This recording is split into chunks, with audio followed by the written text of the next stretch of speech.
तो दोस्तों, कैसे हो आप सभी। मैं आशा करता हूँ आप सभी बहुत अच्छे होंगे। दोस्तों, आज की वीडियो में मैं आप सभी के लिए लेकर आया हूँ भूतों की 3 खौफनाक कहानियाँ। साथ ही अगर आप भी हमें अपनी कहानी भेजना चाहते हैं तो स्क्रीन पर दिए गए नंबर या फिर मुझे मेरे इंस्टाग्राम आईडी पर आप अपनी कहानी भेज सकते हैं। तो दोस्तों, बिना देरी किए हुए अपने अपने हेडफोन लगाएं और शुरू हो जाए मेरे यानी तुषार के साथ।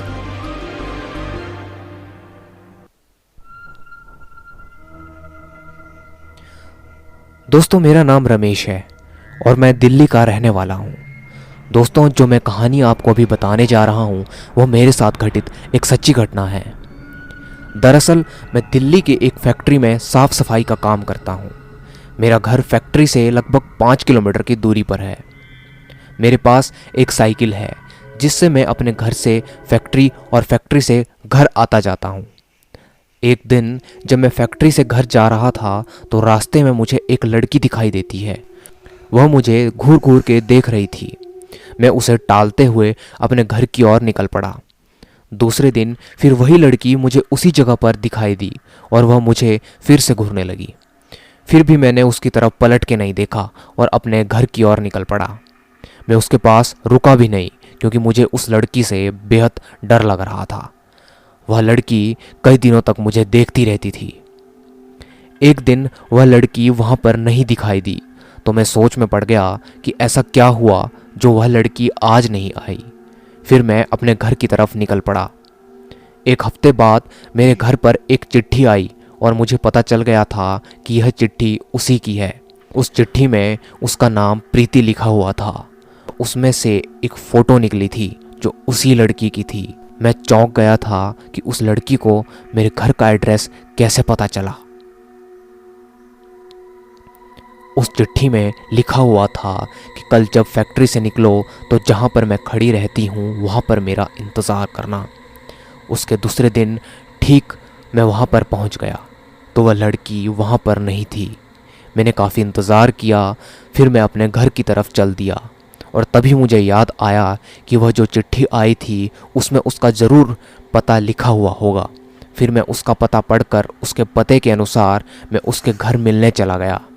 दरवाज़ा खोलते ही एक आदमी बाहर आया और बोला कि क्या काम है। तो मैंने बोला कि मुझे प्रीति से मिलना है। तो उस आदमी ने कहा कि मैं प्रीति का पिता हूँ और प्रीति को मरे हुए लगभग 2 महीने हो चुके हैं। यह सुनकर मेरे हाथ पांव कांपने लगे और मैं सोच में पड़ गया कि वह लड़की जो मुझे रास्ते में मिली थी और जिसने मुझे चिट्ठी भेजी वह कौन थी। मुझे लगा मैं समझ चुका था कि वह ज़रूर प्रीति की आत्मा होगी। तभी प्रीति के पापा ने मुझे दिखाया कि देख लो, उसकी तस्वीर पर माला लगी हुई है। तभी मैं भागकर अपने घर पहुंच गया और मैंने उस चिट्ठी को भी जला दिया था। और उस दिन के बाद से मैंने कभी भी अनजान लोगों से मिलना और बात करना बंद कर दिया था। दोस्तों, बस यही थी मेरी कहानी। तो दोस्तों, देखा आपने, ये थी रमेश की कहानी। इस कहानी के प्रति आप सभी की क्या राय है कमेंट सेक्शन में ज़रूर बताइएगा। तब तक के लिए चलते हैं हमारी आज की दूसरी कहानी की ओर। दोस्तों, मेरा नाम ममता है और मैं बड़ौदा शहर की रहने वाली हूँ। जो कहानी मैं आपको सुनाने जा रही हूँ वो मेरे साथ घटित एक सच्ची घटना है। दरअसल ये बात कुछ साल पहले की है जब हम लोग 12वीं कक्षा में पढ़ते थे। मेरी कुछ सहेलियां भी थी जिनका नाम रीता और सुनीता था। रीता और सुनीता में बहुत गहरी दोस्ती थी। वह दोनों हमेशा साथ रहती थी। एक दिन की बात है जब रीता की शादी तय हो गई। उसने सभी सहेलियों को बुला लिया था अपनी शादी पर। हमें आज भी याद है कि रीता की मेहंदी हो गई थी और सोमवार को उसकी बारात आने वाली थी। तब हम लोग मिलकर रीता की शादी में उसके घर गए थे और उसकी पक्की सहेली सुनीता भी आई थी। रीता सजी सवरी बैठी हुई थी। उसको तो बस बारात आने का ही इंतज़ार था और होता भी क्यों नहीं भाई, उसका तो राजकुमार घोड़े पर चढ़कर आने वाला था और खुशी का माहौल था। हम लोग भी नाच गा रहे थे और रीता के साथ हंसी मजाक कर रहे थे। आखिर वह घड़ी आ ही गई जब रीता शादी करके सुबह अपने ससुराल जाने लगी। हम लोग तो रात को ही दूल्हा देखकर खाना पीना करके अपने घर निकल गए थे। लेकिन अगले दिन जब सुनीता अपने घर जा रही थी तभी उसके साथ बहुत बड़ा हादसा हो जाता है। वह गाड़ी से टकरा जाती है जिसके चलते उसकी मौत हो जाती है। 4-5 महीने बीतने के बाद जब रीता ने सुनीता को फ़ोन किया तो उसके हाथ पांव सुन्न पड़ गए, क्योंकि फ़ोन सुनीता ने नहीं बल्कि उसकी माँ ने उठाया और उसकी माँ ने रीता को सुनीता की मौत के बारे में सब कुछ बता दिया। इसके बाद रीता बहुत उदास हो गई। उसने यह सब अपने ससुराल वालों को भी बताया। 2-3 साल बीतने के बाद रीता को सुनीता रात में दिखाई देने लगी। वह उसको महसूस करने लगी जैसे उसकी सहेली उससे कह रही हो, मेरे पास आ जाओ, अब अकेले नहीं रहा जाता। इससे रीता बहुत डर गई और उसने यह सब अपने ससुराल वालों को बता दिया, लेकिन किसी को भी इस पर विश्वास नहीं हुआ कि वह सच बोल रही है। धीरे धीरे दिन बीतने लगे। रीता मानो पागल सी होने लगी थी। उसको कुछ पता नहीं चलता कि वह क्या कर रही है या फिर क्या करने जा रही है। ससुराल वालों ने परेशान होकर रीता को उसके घर भेजने का मन बना लिया था और अपने बेटे को बुलाकर उससे कहा कि इसे इसके मायके छोड़ाओ। रीता अब अपने मायके चली गई थी, लेकिन मायके में भी वही सब रीता के साथ होने लगा।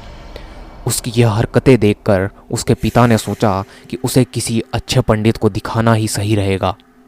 उसके पिता यह सब सोच ही रहे थे कि बाहर से उसकी पत्नी की चिल्लाने की आवाज़ आ जाती है।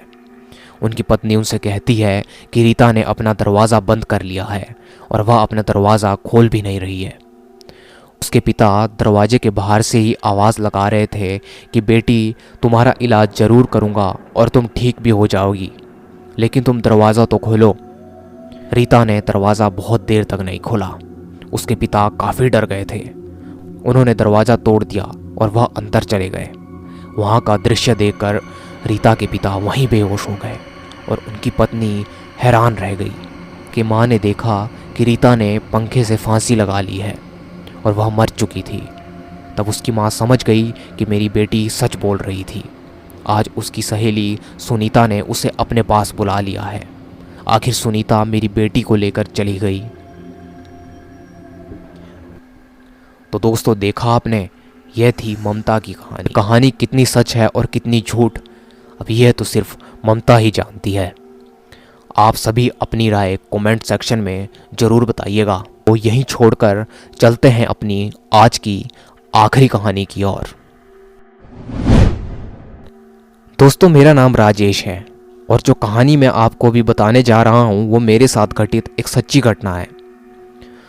दोस्तों, दरअसल ये बात कुछ समय पहले की है, जब एक रात मैं अपने गांव से मेरे मित्र विक्रम के साथ अंधेरी रात में जंगल के रास्तों से बस स्टैंड की ओर जा रहा था।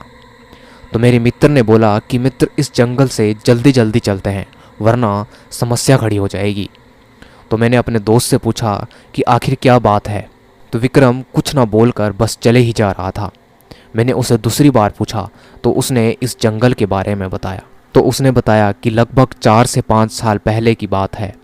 एक आदमी इन्हीं जंगल के रास्तों से रात को गुजर रहा था। जंगल में पेशाब करने के लिए एक पेड़ के नीचे रुक गया। उसके बाद वह जैसे थोड़ा आगे गया तो उसे किसी बच्चे की रोने की आवाज़ सुनाई दी। उसने सोचा कि कोई औरत अपने बच्चे को लेकर यहाँ के रास्तों से जा रही होगी, लेकिन तभी उसे याद आया कि यह जंगल तो राजवीर काका का है जो 5 साल पहले यहाँ पर फांसी लगाकर मर गए थे। वह आदमी बहुत डर गया था और उसके दिमाग में गांव वाले लोगों की बात याद आने लगी कि रात के समय उस जंगल के रास्ते पर कोई भी बुलाए या फिर कुछ भी पूछे तो उसकी तरफ मत देखना और कुछ मत बोलना। यह सब सोचकर उसके पसीने छूटने लगे और वह जैसे जैसे आगे बढ़ रहा था तब तब बच्चे की रोने की आवाज़ और तेज होती जा रही थी। तभी अचानक उसने देखा एक छोटा बच्चा पेड़ के नीचे रो रहा है। तो उससे उस बच्चे को रोता देखा नहीं गया, इसलिए उसने पीछे मुड़कर देख लिया और उस बच्चे को उठाकर चलने लगा। तभी थोड़ी देर बाद उस बच्चे का वजन बढ़ने लगा। तब उसने देखा कि अचानक इस बच्चे के हाथ पांव यहाँ तक कि उसका शरीर बड़ा हो रहा है। तभी उसने उस बच्चे को ज़मीन पर गिरा दिया। जैसे ही वह बच्चा गोद से ज़मीन पर गिरा तो बच्चा बड़े आदमी की तरह ज़ोर ज़ोर से हंसकर बोल रहा था कि तू आज तो बच गया। अगर मेरे पैर ज़मीन को छू जाते तो तेरी मौत मेरे हाथों से निश्चित थी। यह कहते ही वह बच्चा गायब हो गया। वह इंसान लड़खड़ा कर अपने घर जैसे तैसे पहुंचा और उसे ज़ोर से बुखार आ गया। 3-4 दिन बीतने के बाद उसने यह बात सारे गांव वालों को बताई। यह कहानी मैं विक्रम के मुंह से सुनकर जंगल के रास्ते से जल्दी जल्दी बस स्टैंड पर पहुंच गया। उसके बाद मैं उस जंगल के रास्ते से आना जाना मैंने बिल्कुल बंद कर दिया, क्योंकि मुझे विक्रम की बात सुनकर बहुत डर लगने लग गया था। तो दोस्तों, यह थी राजेश की कहानी। मैं उम्मीद करता हूँ आप सभी को ये कहानियाँ पसंद आई होगी।